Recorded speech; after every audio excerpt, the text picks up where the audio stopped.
Germany won the Battle of Crete. That victory destroyed its finest fighting force.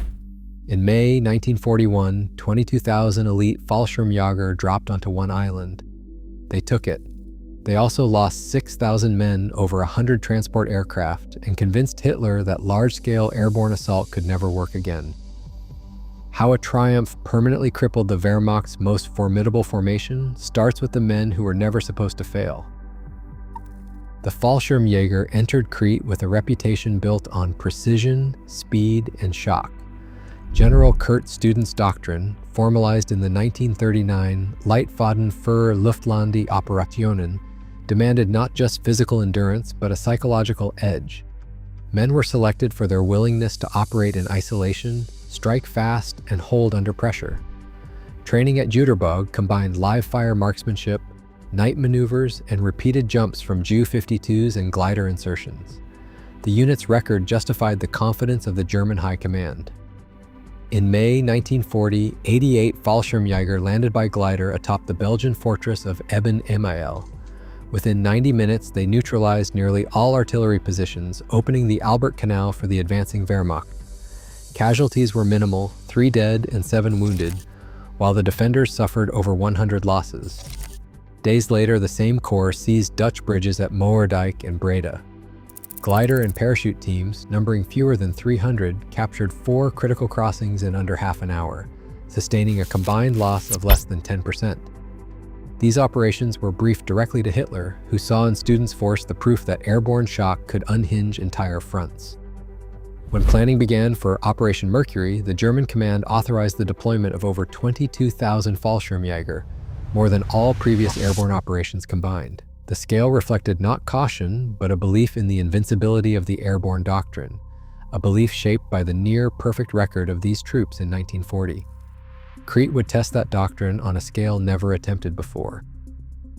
Intercepted signals from Bletchley Park's Ultra system arrived at General Bernard Freyberg's headquarters. With a warning, the Germans were assembling a massive airlift for a direct assault.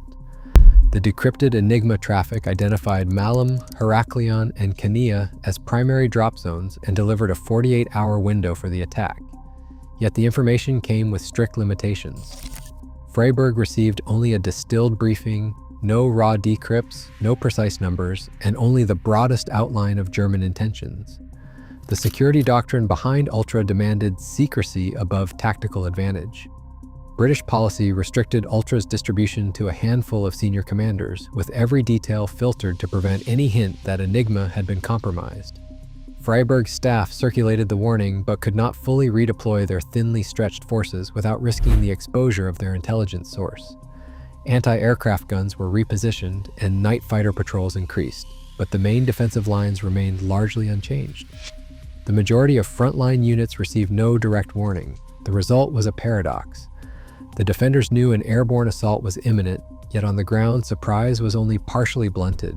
When the German transports appeared over Crete at dawn, confusion and incomplete preparation met them. The secrecy that protected Ultra's long-term value left the Allied defense fragmented at the critical moment. The battle would unfold with both sides hampered, one by overconfidence and the other by intelligence it could not fully act upon. At first light on May 20th, waves of Junkers Ju-52 transports crossed the northern coast of Crete. The Fallschirmjäger, conditioned to expect swift surgical landings, dropped into a maelstrom. Allied anti-aircraft fire tore into the formation before the first parachutes deployed. Many paratroopers died before reaching the ground, caught in trees, shot while still suspended, or landing amidst entrenched defenders. Glider teams intended to deliver heavy weapons and command elements fared no better. The DFS-230 gliders, designed for precision landings, shattered against olive groves, stone walls, and hastily laid obstacles. Survivors crawled from wreckage, often under direct fire, their units already fragmented. Eyewitness accounts from both sides describe the drop zones as lethal traps. German troopers, weighed down by equipment canisters and scattered by erratic winds, landed far from their objectives. Some found themselves isolated in open fields, cut off from their leaders and weapons. Others, tangled in their harnesses or caught in glider wrecks, became easy targets. The meticulous planning that had defined earlier airborne victories collapsed in the face of prepared defenders and the unforgiving terrain. Communications broke down within minutes. Platoons disintegrated into small groups fighting for survival. The intended shock effect vanished, and confusion and attrition replaced it. By midday, the Fallschirmjäger's elite reputation was irrelevant. The ground reality was chaos, key officers killed or missing, heavy weapons lost with destroyed gliders, and the prospect of a coordinated assault slipping away.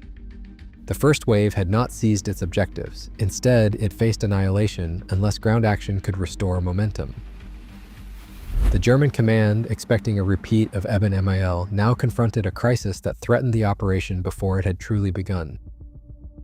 Hill 107 dominated the Moerdijk airstrip, its elevation offering direct observation over the only runway capable of receiving German reinforcements.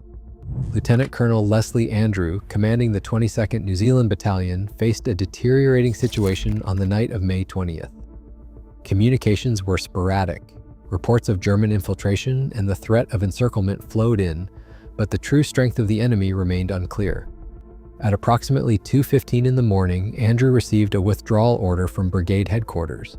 The rationale was to avoid isolation and preserve the battalion for a counterattack.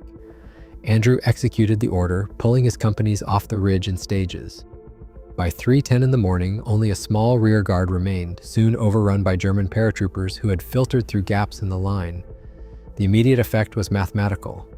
The Germans, who had failed to secure Moerdijk by direct assault, now occupied the high ground. With Hill 107 abandoned, forward observers directed fire onto Allied anti-aircraft positions and the airfield itself.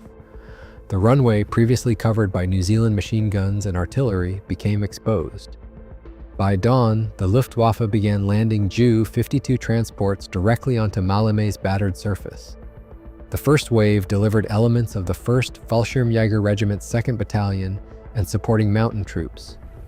Within hours, the airstrip shifted from a liability to a lifeline, reversing the operational equation. Andrew's decision, made under conditions of uncertainty and imperfect intelligence, triggered a chain reaction. The loss of Hill 107 did not merely alter the local balance, it rendered the entire western sector indefensible. The Germans, on the brink of failure, now possessed both the means and the momentum to reinforce their battered vanguard. Moerdijk's airstrip, once denied, became the entry point for the force that would decide the battle's outcome. The withdrawal from Hill 107 stands as a textbook case of how a single tactical order can open or close the gates of operational success. At dawn on May 21st, the Luftwaffe committed its transport fleet to Moerdijk. Junkers Ju-52s began landing on the battered airstrip, delivering wave after wave of reinforcements and supplies. The operation was relentless.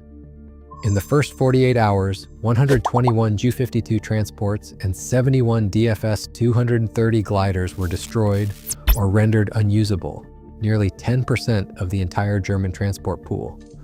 Losses were not limited to machines.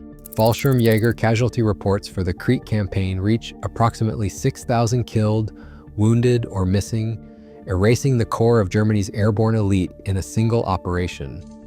Luftwaffe sortie logs record hundreds of flights under constant anti-aircraft fire, with many aircraft destroyed on the ground before unloading their cargo.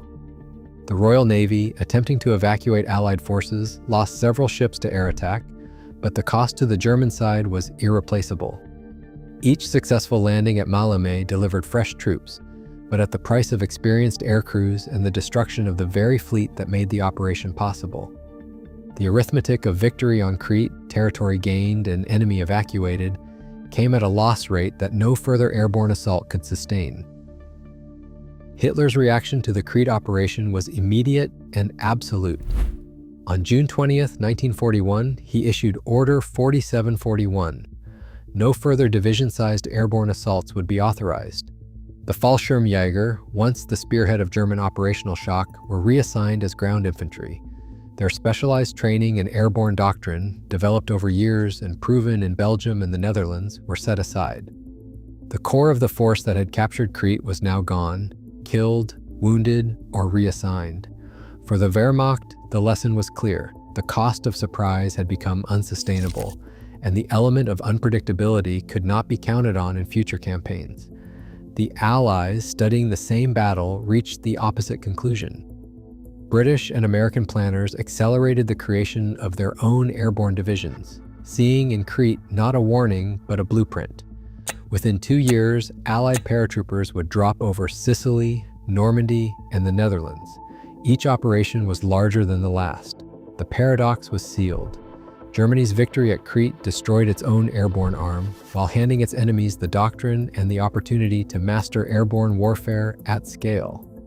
The Fallschirmjäger, once the model for offensive airborne operations, became a cautionary example of how tactical success can erase strategic advantage.